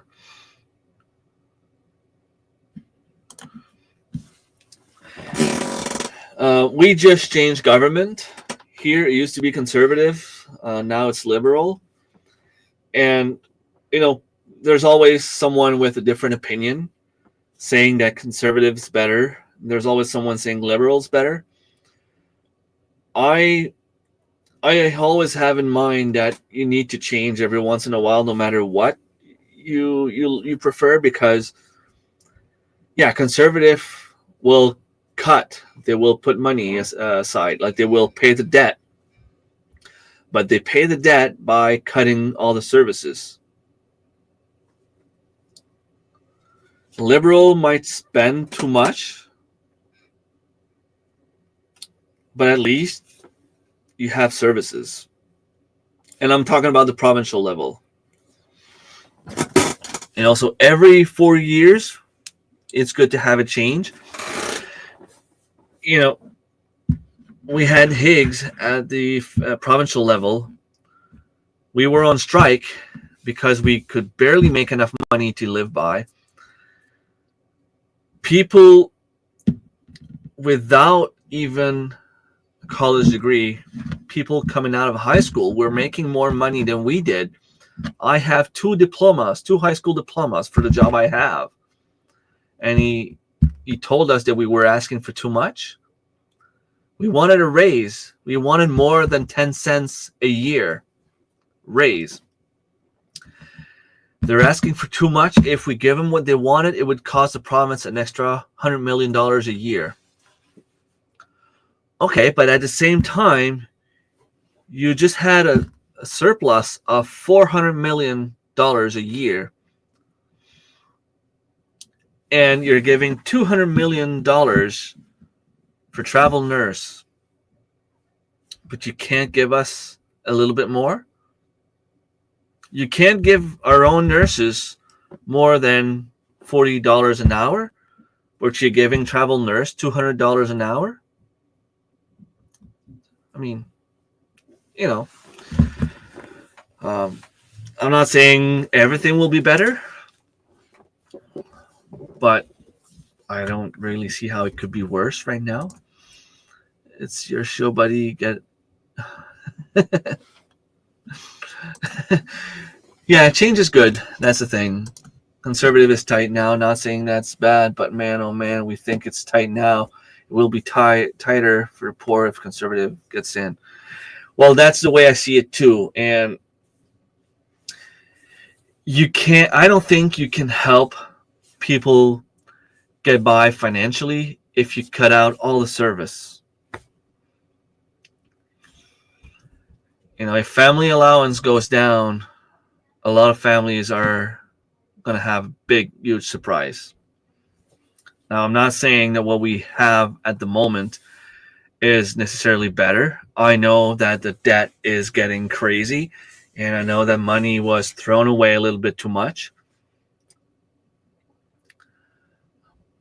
But it's like one extreme or the other. It's like we can't have anywhere in the middle. Like, spend a little bit smartly, but still keep the service there for population. Like, I don't know. I feel like it's always here or here. There's no middle ground, and that's what we need. We need to have somewhere, someone that's more middle than liberal or conservative or right or left, or it's, and that's just my opinion. That's the way I see it.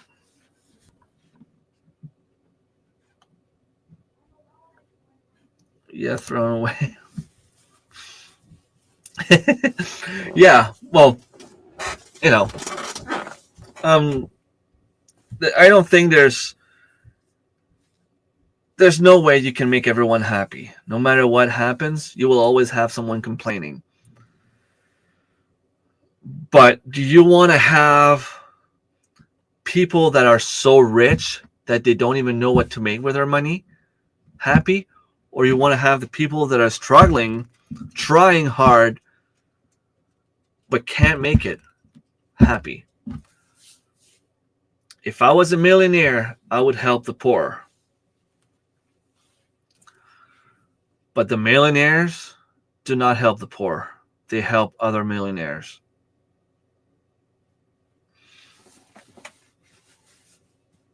That's the way I see it.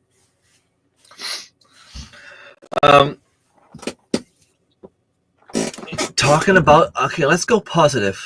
I know Marilyn doesn't like it when I'm too negative, so I will go more positive. I am currently 16 subs away from 10,000. I feel like this is amazing. 16 subs away from 10,000. Am I going to get there tomorrow? This is a good question.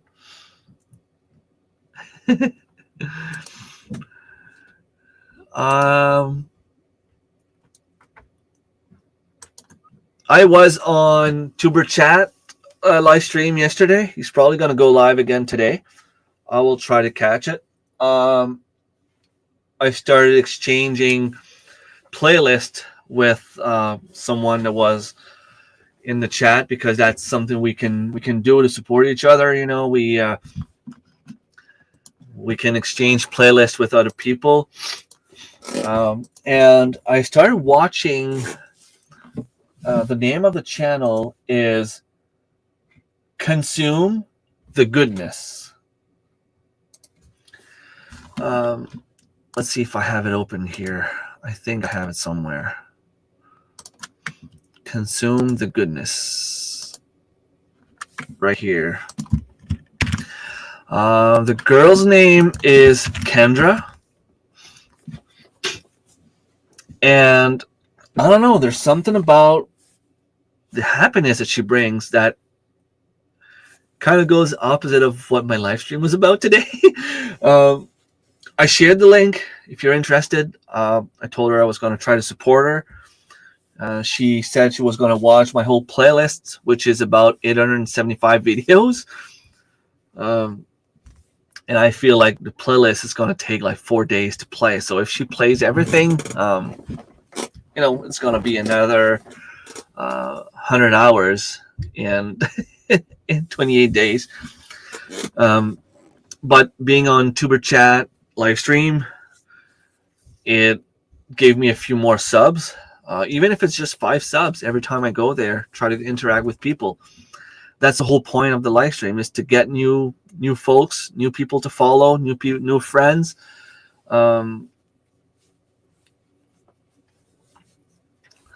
It's cool if you have a channel that you want to have more viewers and you want to follow some more people. I suggest you follow him, Tuber Chat, because that's what he's all about. Make connections. You get on a wheel, you promote your channel for a little bit, people will follow you. You can make connection in the chat. But I was watching some of Kendra's video yesterday, and I felt like, she was doing exercises and things like that, talking about personal experiences and so on. But but it got me thinking that I need to get back in shape. I need to start doing a little bit more exercises. And not having the time is not a good excuse, because I can just put a video on,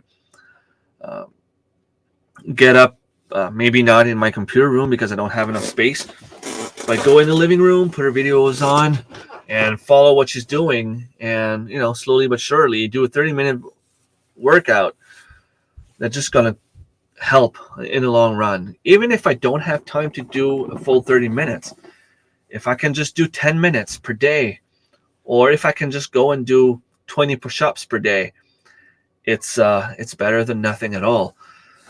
And I'm going to need that, because after I go deer hunting, it's usually when I start feeling depressed. I start feeling down again. It's that time of year, I go outside. It's like the adrenaline is up. I spend a whole week outside taking some sun. And then I get back inside. The days are shorter. I don't see the sunlight. I'm stuck inside.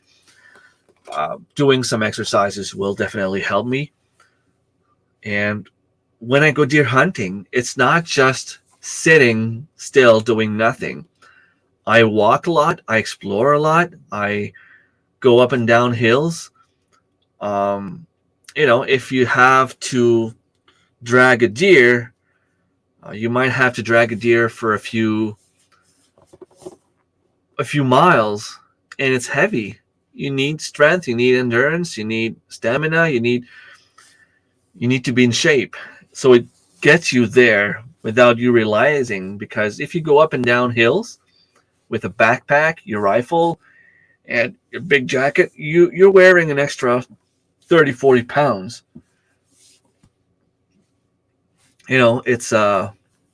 It gets you in shape. So watching her videos, I'm giving her a little shout out, because I believe that that's the kind of people, that's the kind of channel I want to surround myself with. She's the kind of person that I will follow, because she has a way to,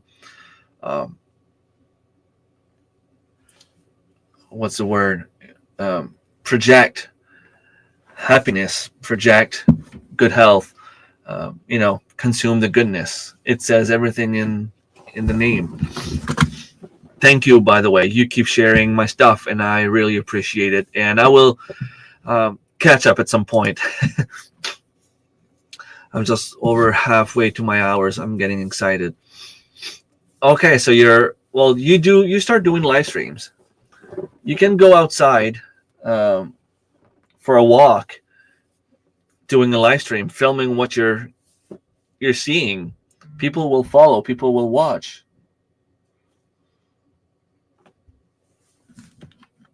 I saved a few videos there to watch later. Awesome. Everyone counts. Yes.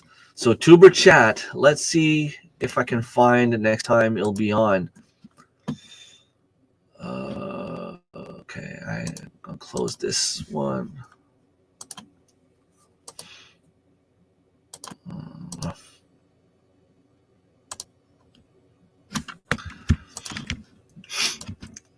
Let's see. And I will Tuber Chat, connect and grow. So does he have a live setup already? Notify me. So today, 4 p.m. Eastern Time, 5 p.m. my time. Can I share? Yes, I can share. So I will put it in the chat here. So if you're into trying to make a YouTube channel and you want to grow a little bit, Wild Edibles, you're very, very good at supporting people and sharing people. This is the place you need to go. Those people there will exchange playlists. They will follow you. They will subscribe. They will watch a few videos, leave comments. It all helps with traction. And we all have people, I am Betty J. Gathers, Fairbrick Studios. Those are people I met through Tuber Chat that we now follow each other a little bit. Not necessarily on a daily basis, but we try to keep up to date with what's going on. We'll watch a video here and there, and like you said, every single one view counts. If I can watch one video per month, well, it's one more view that they had before, and it's one more sub that they had than what they had before. You're welcome. You're welcome. If I can help, if you go live on a schedule, it'll be a lot easier for people to follow you. Because sometimes I see people going live on random times, and I didn't even know they were live because it was random. If I'm home doing nothing, I catch them. I'll follow. I'll join the live stream. But if you tell people, okay, I'm going live every Wednesday 5 p.m., well, I'll keep that in mind and try to be home at 5 p.m. and try to support you. It's try to be steady in your schedule. That way, it makes it a lot easier for people to follow you. I need to exercise and walk the dogs anyway. Yeah, awesome. So that's a good way. You go for a walk, an hour a week or an hour a day. Just go live every day at the same time. Put the camera on. You don't even need to see the chat. Just once in a while you check what people are saying. Or if you have a GoPro, I know there's a way to set the GoPro and the phone together. And yeah, it's done great for me. I mean, I know now. Some people know that I'll be live on Sunday morning and Friday evening. I have Thomas send me a message the other day. Hey, you're not going live this morning? No, I have something else. I can't make it. So he knew, it was already in his mind that I was going live on Sunday mornings. But what I was saying is, if you have a GoPro, you can set the GoPro connected, like you put it on your head. You can connect it to your phone, and you're going to show what's on your GoPro. People are going to see the same thing you see. But you can see the chat on your phone. You can have everything set up on your phone, StreamYard or whatever, and respond to the comments. And people could be like, oh, look to your left, there's a squirrel. You can turn your head to the left, see the squirrel. People are going to see the squirrel. It's just different ideas, stuff that I want to do also. Problem is, we don't have cell reception at most places here. So it might be something that I might have to do in the future. If I find a place where we have cell reception, I might do it while I'm deer hunting. Just go live, sit down somewhere, after prime time, put the GoPro on and have it set up on my cell phone so I can read the chat and maybe reply in the chat instead of talking, That's a good idea. Or have my hubby in his phone too. Yeah, exactly. And, if you want to be in front of the screen, there's other ways you can do it. But I know most of the time you prefer filming and stuff, and that's cool too. And that's a good way to do it. You get, if you have 10 people watching you on an hour-long live stream, that's 10 hours right off the back. If you do that every day of the week, that's 70 hours right there. That's 280 hours right off the back per month. Well, every 28 days, it's even more than that per month. So that's, 300 hours a month. We are surrounded by towers here. I think I'm good and have data unlimited anyway. Yeah, I don't have unlimited data on my cell phone, but I think I'm up to 20 gigs now, and streaming doesn't take that much data. I don't think so anyway. But that's pretty cool. Templin Acres, thank you so much for stopping by. How's it going?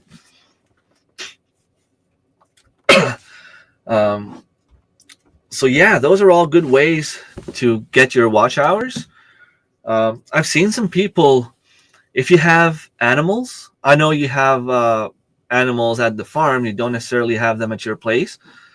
What you can do is put the camera there on the animals. People enjoy watching animals do their thing. There was a guy that had an incubator, and he put the camera on the incubator, live streaming for 12 hours at a time, because that's the longest you can go, 12 hours at a time. If you have one person connecting to your live stream the whole time, that's 12 hours. And people are going to join, leave, join, come back, leave, come back later, leave again. You might get, 40, 50 hours per live stream easily.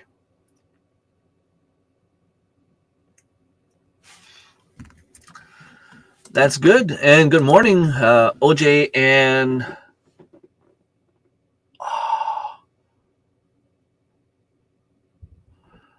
I have a blank. I'm sorry, I forgot your first name. OJ and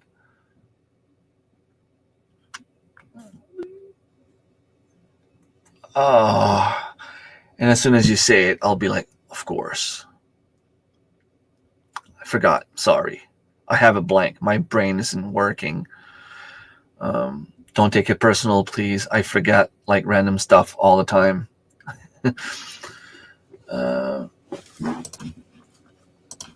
Another rainy day though this morning. Yeah, we are not expecting rain for the time we go hunting, at least, which is good. But it still has time to change. There will be one day where we might have light rain. Light rain for just one day out of the week is actually pretty good. I had to at the farm, but I haven't changed it. It was my TV entertainment out there watching YouTube. Yeah, the farm is off limit to me now. I had to leave. Can't really talk about it. Okay, not gonna ask. But if you have my personal information, if you ever feel the need to talk between you and I'm here. Just so you know. But I have the cats and dogs. People like them. Yeah, well. I don't know if you can really get them to stay in a room somewhere. But, like you said, to have a camera on the animals, people will enjoy, people will watch. Yeah, Deb. I don't know why I forgot. But sorry about that. Yeah. Good morning. Good morning. I put a few of your videos this week. I couldn't stay in front of the computer, but it was on one of my second account. So you're getting the views, and yeah, it's played, but it's showing me that you guys are still working on houses, and I have to catch up with you guys too. Yeah, my brain is.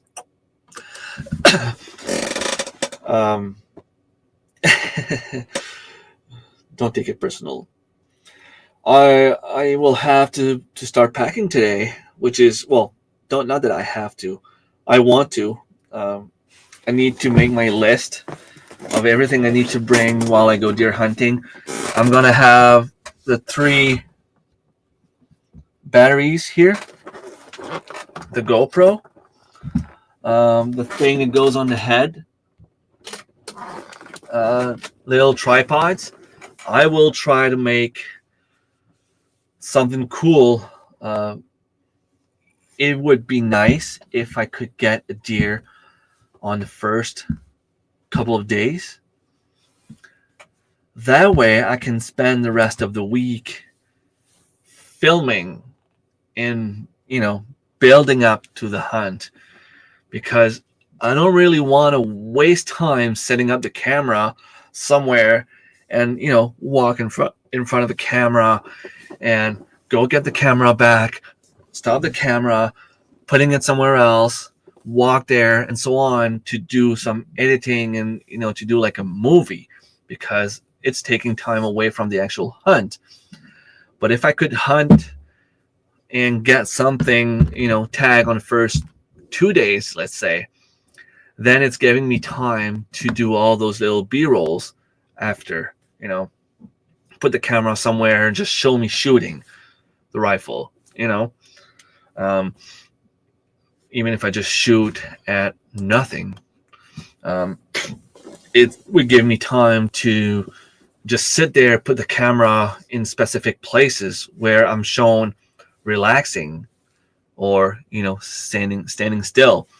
I also want to bring my little pop-up tent. I also want to bring my little portable stand. I can put it up in a tree somewhere and leave it there for a few days and watch the whole cutting or the whole hole or the spot whenever I decide to go there.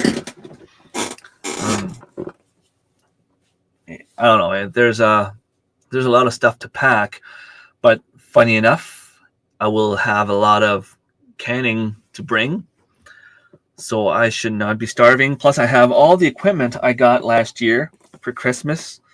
All the stuff, like this here, that fire starter. I will have all of that stuff. Also, the little camping propane burner that I'll be able to bring and show it off in a video at some point. If I want to cook hamburgers or hot dogs in the middle of a cutting somewhere, I can do that. Not that I want to do it there, but I have my stuff. No, it's deer hunting here. Deer hunting goes for 4 weeks. The last full week, it's the last Monday of October, and it goes on for 4 weeks. So we're going from the 17th until the 23rd. So we're leaving next Sunday morning. We're heading over down to Fredericton area to meet my buddy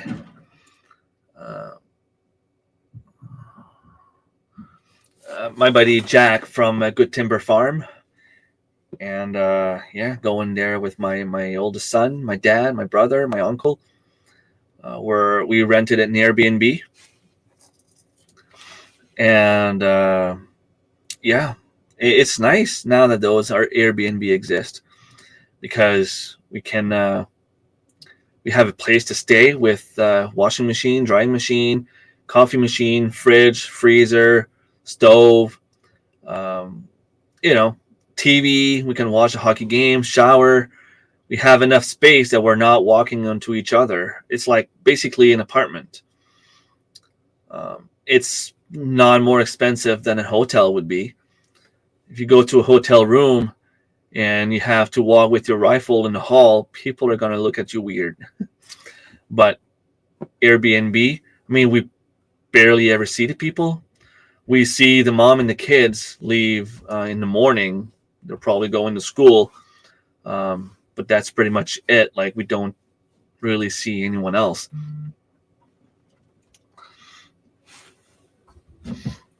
My son is asking me if he can play on my computer.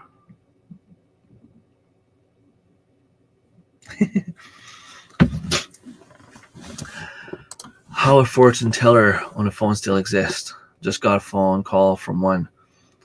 Really?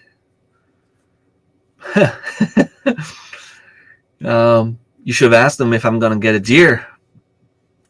We have 2 doe tags. It's a draw in New Brunswick for doe tags. We have 2 doe tags in our group. So they will be the first ones walking when we go hunt, because there's more chances of seeing a doe than a buck in the middle of a cutting.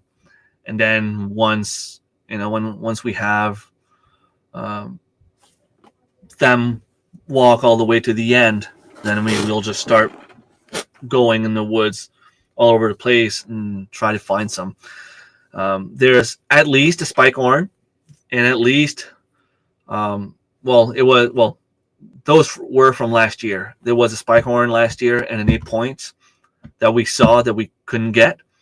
So we know that those bucks are still out there. There's going to be more bucks, and there's more bucks than what we saw, because we can see the tracks and the signs. I need to bring my game camera to see if we can actually see something, have a picture of what we're actually after. It is cool, and thank you. Yeah, we are not usually very lucky with our hunts when it comes to deer, because they're very rare, and we can't hunt in our area. So you can't really scout, you can't really prepare, you can't really bait them, because it would be too much trouble, too much traveling. So we kind of go blind, in a sense where we drive somewhere and we walk and we hunt and we hope for the best. We're still lucky enough to get a deer every 5-6 years. We ended up getting a small spike 2 years ago. Last year was a doe. This year we have 2 doe tags. Second year in a row that my brother gets a doe tag. Awesome. Thank you so much for stopping by. Have a great week. Last year it was like, I have a doe tag, but I don't want to get a doe, because you wanted to wait until you could see a deer. When you see a deer and you think it might be a buck, but you're not sure.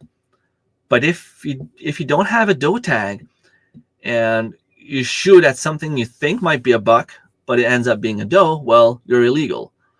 But if you have a doe tag and you see something that you think might be a buck and you shoot, if it's a buck, you have a buck. If it's a doe, well, you have your doe tag. That's what he wanted to do. And I told him, I said, I want the meat. I'm going to, I'm not really interested in me using my doe tag the first day and you decide to keep yours and you end up not getting a deer, because you're not going to get anything if you don't shoot in the first few days. If you spend a whole week walking in those woods, the deer will tend to move out of that area. And he didn't want to have anything to do with shooting a doe in the first few days. He didn't get deer last year. So this year he said he was going to do things differently, because he understood, he needed to see it on his own. And that's good. This year he wants to get a doe. Even if he sees one on the first day, he says he wants to shoot it. So he will be the first one to get out of the truck and the first one to start walking, because when you get there, he wants to be the first one to have a shot at shooting at one. So hopefully we'll get a doe. My uncle has a doe tag, but we have no idea what his plan is. We don't know if he's willing to shoot anything. We don't know if he simply wants a buck. We don't know if he'll shoot the first thing he sees. We have no idea. Sometimes people wait for a buck, but they'll go for the doe the last few days. Like if we go hunting for a week, well, the last 2 days, it can be like, well, if I see a doe today, I'll shoot it, because we're getting to the last few days and I don't want to risk not having meat at all. So we'll see what happens with that. Hopefully we can all fill our tags, but I doubt it would happen. We have, we can come home with $5, $4 in a doe, $3 in a doe, or anything below that. But we're allowed, even if you have a doe tag, you can go for a buck. So we're allowed to have $4. It's just that it's only my brother and uncle that are allowed to have a doe. Anthony's coming. He has his own tag. He's going to have to make sure that he has it on hand. Hopefully he knows where he put it.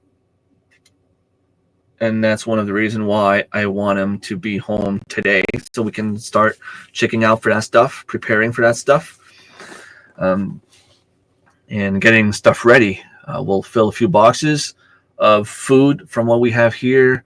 I have canned carrots, beans. I will bring some of that stuff. I can also bring chicken. I think I have chicken wings somewhere.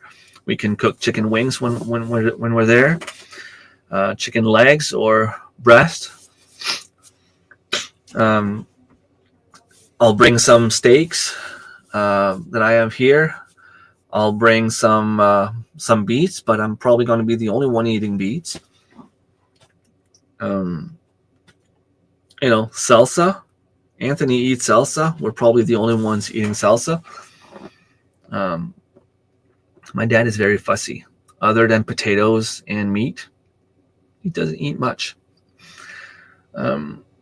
We'll buy a bag of French fries. I don't remember if there's a fryer there, but worst comes to worst, we can cook them in the oven. I'll bring my sleeping bag.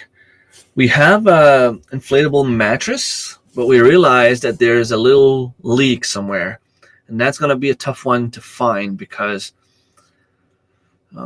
we found a hole.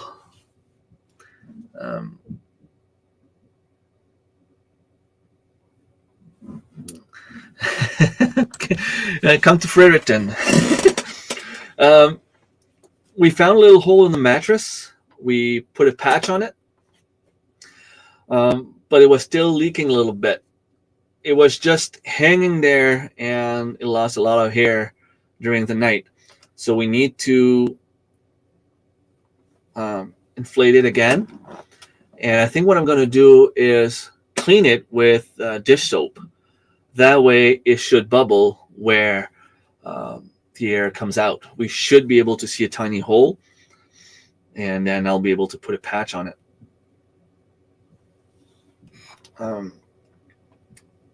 But not that we need the air mattress though. Sleeping bag, pillow, clothes, hunting gear, portable stand, portable tent.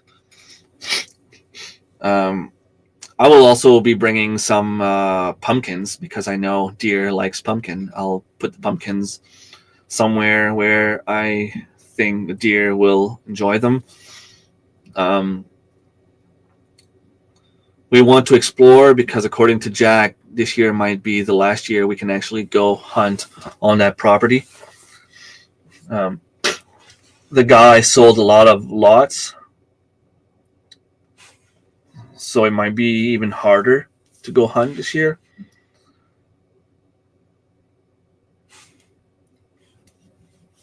Anyway, we'll see. We'll see. When I'm getting paid, my paycheck's coming in Tuesday. I need to go buy some, beer, water, snacks, chips, things like that, because you spend a whole week walking in the woods. You need a lot of energy.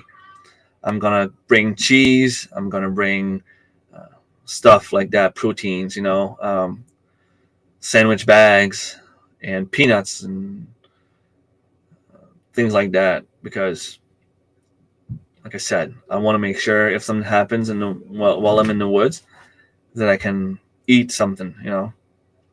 I have some hot dogs here. Just need to buy the buns. Need to buy the burger buns and bring the burger meat. And that's usually what we do. We arrive there in the morning on daylight as soon as we can see. We go hunting in all our direction, and we'll be like around 12. We come out, we cook the burgers or hot dogs, whatever it is we bring.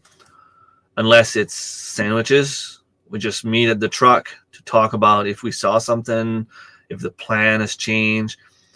We eat together, and then we go back our own way. And then before it gets dark, we walk back to the truck, and we go back to the Airbnb, and we get supper ready. We take showers. We'll watch a movie or a hockey game, whatever is on TV. I have an external hard drive here. I intend to put a few movies on it. I also have a few DVDs and Blu-rays here that I can bring. So we'll see. Yeah, peanuts are great. They're good. Not only is it good as a snack, but it also can fill you up very, very quickly. Well, I've been on for almost 2 hours and a half, which is about 2 hours more than what I was hoping to get. Um, I will let you guys go. I have a lot of stuff to do. I'm still in my pajama and I'm getting hungry, so I need to go eat something. I need to start getting my stuff ready for next week. I'll need to call my son, make sure he's home at least tomorrow, since it's a holiday. He's not going to be at work, but he needs to be home not too late because we need to start preparing stuff. He's going to school Tuesday, Wednesday, Thursday. Then Friday he's off. He's probably going to work. Saturday he's working, and then we're leaving Sunday morning. So he doesn't give us much time to talk about what he wants, and he's probably going to buy his own snacks and stuff if he wants something specific. Of course, we'll have chips and things like that. They're probably going to buy like a box of Halloween chips. This should be on sale, and chocolates as well. Might have a few candies, rockets, and things like that. But it's good to have a few things anyway to put in our bag if something happens. We're hungry, especially walking hours and hours in the woods. You need energy, so we need to put stuff in our bags.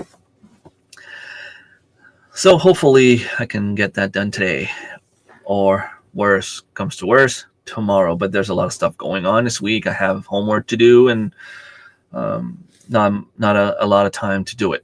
So take care, everyone. I will talk to you later, and thank you for stopping by.